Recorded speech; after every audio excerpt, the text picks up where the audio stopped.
đến đón ringka Kion pot amano ken banya Syai di para hati hemben jongi Syai di pa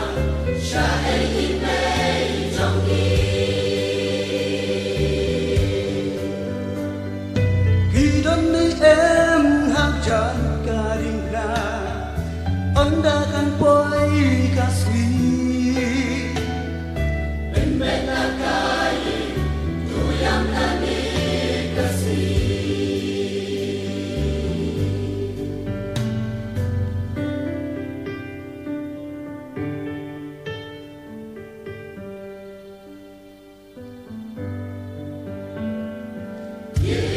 Kristan kilong long way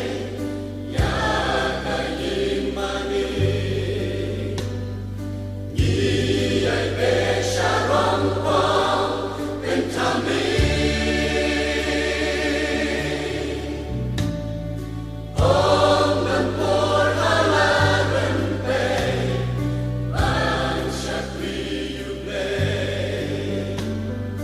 Kun samna ki petra nuble Lối bên bách ya la kai li Sám tu ông u thoại Syai mani kuku tuan pan Syai di para hati hemben jongi Syai di pa Syai di mei jongi Gidan ni em hak jan karing na Anda kan poi kasih Pembela kai tu yang nani kasih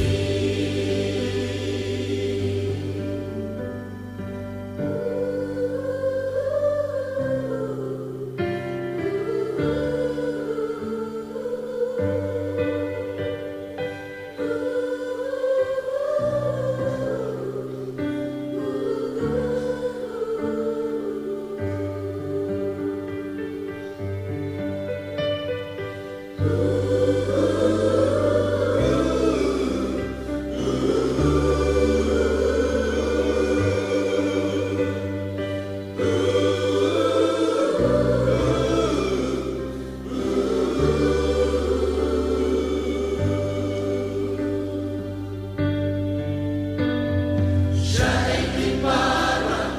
hati hemben jongi Syai di pa Syai di mei jongi